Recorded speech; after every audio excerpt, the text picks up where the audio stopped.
দর্শক সবাইকে দুঃখ বারাকান্ত মন নিয়ে স্বাগত জানাচ্ছি উসমানীনগর প্লাস থেকে আপনাদের সাথে যুক্ত রয়েছে আমি সুবল চন্দ্র দাস।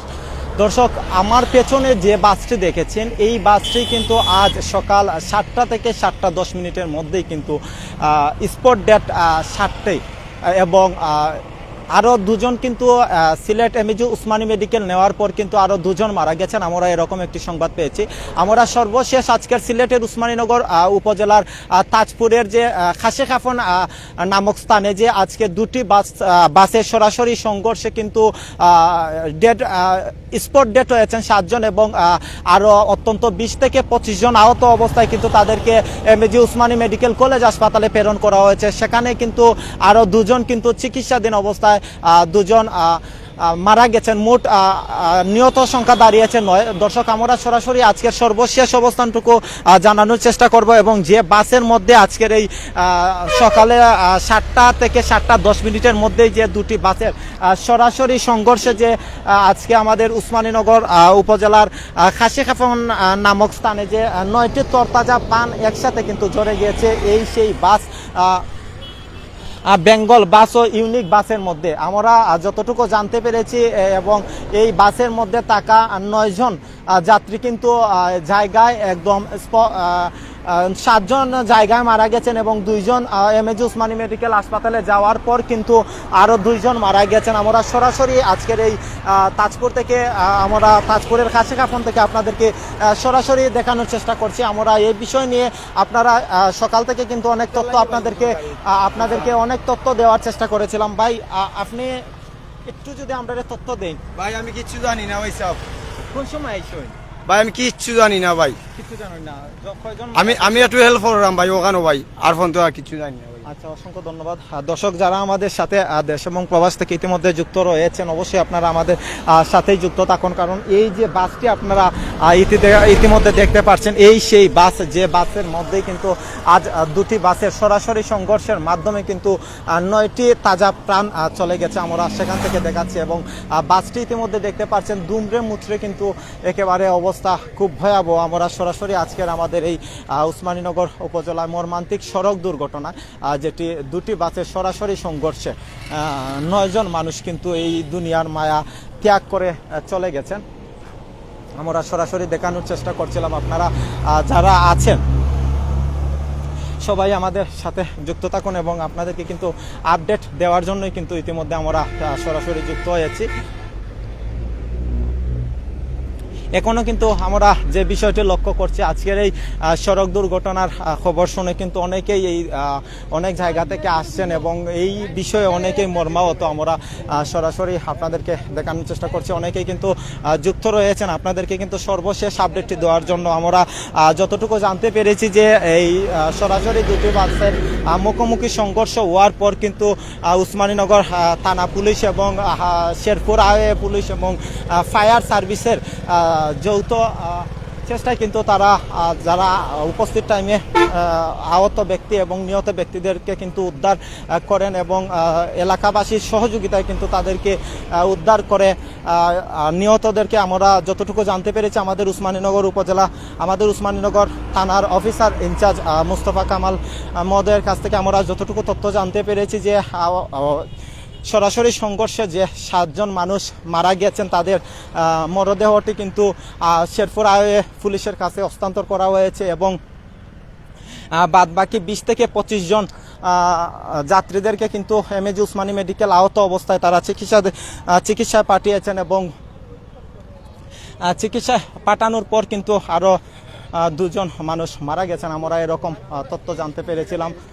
আমরা সরাসরি আপনাদেরকে দেখানোর চেষ্টা করছি। আমরা দেখতে পাচ্ছি আজকের এই যে দুটি বাসের সরাসরি সংঘর্ষ হয়েছে সেখানে কিন্তু আমাদের উসমানীনগর উপজেলা নির্বাহী কর্মকর্তা মুন্নাহার আশা কিন্তু এই মুহূর্তে উপস্থিত হয়েছেন দেখার জন্য।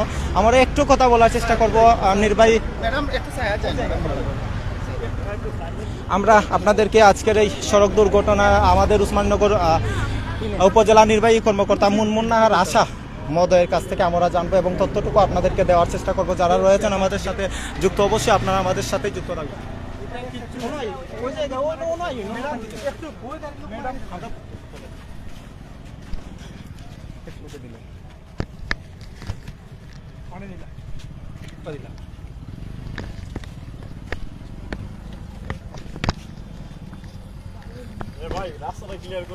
আপনাদের আবার উপরে গাড়ি উঠাই দিবে, পাশে চলে আসেন। সামনে যাবো তো ম্যাডাম আমরা একটা জিনিস জানতাম সেটা যেহেতু আপনারা উপজেলা প্রশাসনের পক্ষ থেকে আজকে এই জায়গাটা পরিদর্শন করেন, আপনারা এখন পর্যন্ত আমরা জানি যে দুইজনের নিহতের সংখ্যা দাঁড়িয়েছে 9। এই নিহতের পরিবারের সাথে কি আপনাদের কোনোভাবে যোগাযোগ হয়েছে বা পরিদর্শনে আপনারা কি দেখলেন? আমি আসলে আরো আগে ওই যে শেরপুর হাইওয়ে থানাতেই ছিলাম, ওখানে নিহতর পরিবারদেরকে আমরা দুজনকে শনাক্ত করা যায় নাই 7 জনের মধ্যে, আর 5 জনের মধ্যে একজন লাশ নিয়ে গিয়েছেন, আর বাকি 4 জনকে আমরা রাষ্ট্রীয়ভাবে যেটা সরকারের পক্ষ থেকে উপজেলা প্রশাসনের পক্ষ থেকে আমাদের জেলা প্রশাসক স্যারের নির্দেশক্রমে 20,000 টাকা করে অনুদান দেওয়া হয়েছে। কোন দুইজনকে আপনারা? 2 জনকে না, 4 জনকে দেওয়া হয়েছে। একজন লাশ নিয়ে গিয়েছে, আর 2টা লাশ শনাক্ত করা যায়নি শনাক্ত এখনো পরিবার এখনো না ওনাদের ওই ফিঙ্গারপ্রিন্ট নিয়ে পিবিআই এটা টেস্ট করছে আর কি, এখনো তাদের নাম পরিচয় জানা যায়নি।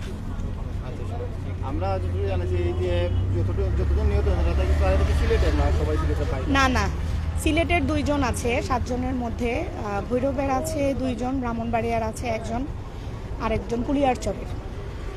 এখানে পরিদর্শন শেষে কি দেখলেন? আসলে আমরা যতটুকু দেখলাম যে দিনের বেলা একটু গাড়ি কম স্পিডে চালায়, বা রাতের বেলা একটু সন্ধ্যার টাইমে একটু, যখন রাত গভীর হতে শুরু করে সকাল পর্যন্ত স্পিডে গাড়িগুলো চালায়। এই জিনিসটা আপনারা কিভাবে? এই বিষয়টা অ্যাকচুয়ালি আমি বলেছি অলরেডি আপনাদেরকেও যে রাতের বেলা যখন গাড়িগুলো খুব রেকলেসলি চালায়, তো এটার জন্য পরিবহন মালিক সমিতি যারা আছে প্লাস বাস ড্রাইভার যারা আছে তাদের ক্ষেত্রে আমার মনে হয় যে আমাদের সরকারি রুলসগুলো আরেকটু স্ট্রিক্ট করা দরকার, কারণ তারা রাতের বেলা না ঘুমিয়ে যখন চালায়, একটা নিয়ম আছে আপনারা জানেন যে 8 ঘন্টার বেশি সে একটানা গাড়িটা ড্রাইভ করতে পারবে না, কিন্তু তারা তো সেটা মেনটেন করে না। তো ওইটা যদি একটু স্ট্রিক্টলি মেনটেন করা যায়, ধরো তাকে যদি একটু রেস্ট দেওয়া হয়, তাহলে এই যে বেঙ্গলের যে গাড়িটা করলো, ধারণা করছে সবাই যে ড্রাইভার হয়তো বা একটু তন্দ্রায় ছিল বা ঘুম পেয়েছিল, যে জন্যই অ্যাক্সিডেন্টটা হয়েছে। তো এটা আসলে আমি পরিবহন মালিক সমিতি যারা বা বাসের বিআরটি এর যেই টিম আছে, প্রশাসন আছে, সরকার আছে, সবার কাছে আমি রিকোয়েস্ট করব যে এই বিষয়গুলো যেন একটু স্ট্রিক্টলি দেখলে আমার মনে হয় যে দুর্ঘটনার সংখ্যা একটু কমতে পারে। আর রাতের বেলা যে রেকলেসলি গাড়িগুলো চালায় এগুলো তো আসলে একটু মেনটেন করাটা কঠিন, কারণ রাতের বেলা তাদেরকে করা যায় না, ট্রেস করা যায় না, অনেক রাতে গাড়িগুলো আসে দূর দূরান্তের বাসগুলো। তো এগুলা তাদের যে সমিতি আছে বা তাদের ড্রাইভারদের যে আছে তাদের আইন বা তাদেরকে আইন দিয়ে মানে ধরতে হলে তাদেরকে তো আসলে নিয়ম নীতির মধ্যে নিয়ে আসতে হবে। তাদের ট্রেনিংগুলো আর একটু বাড়ালে আমার মনে হয় যে কমতে পারে। আমরা দেখতেছি অনেকগুলো ড্রাইভার রয়েছে যাদের পেশাগত ড্রাইভিং লাইসেন্স নেই, এদের বিরুদ্ধে আমাদের বিআরটিএ আছে বা আমাদের মোবাইল কোর্টের মাধ্যমে আমরা তো ব্যবস্থা নিচ্ছি, কিন্তু আমি আসলে রিকোয়েস্ট করবো, এটা একটা সচেতনতার বিষয়, সামগ্রিক সচেতনতার বিষয়। আপনারা আছেন, সবাই পরামর্শ দিবেন ওনাদেরকে। আমাদের তো ট্রেনিং বা মোবাইল কোর্ট এগুলো তো চলবেই, বাট এগুলো দিয়ে আসলে দুর্ঘটনা কমানো সম্ভব না যতক্ষণ না আমরা সচেতন হব। তো সচেতনতা বাড়ানোর জন্য আমার মনে হয় যে সবারই ভূমিকা রাখার প্রয়োজন আছে। ধন্যবাদ। দর্শক আপনাদেরকে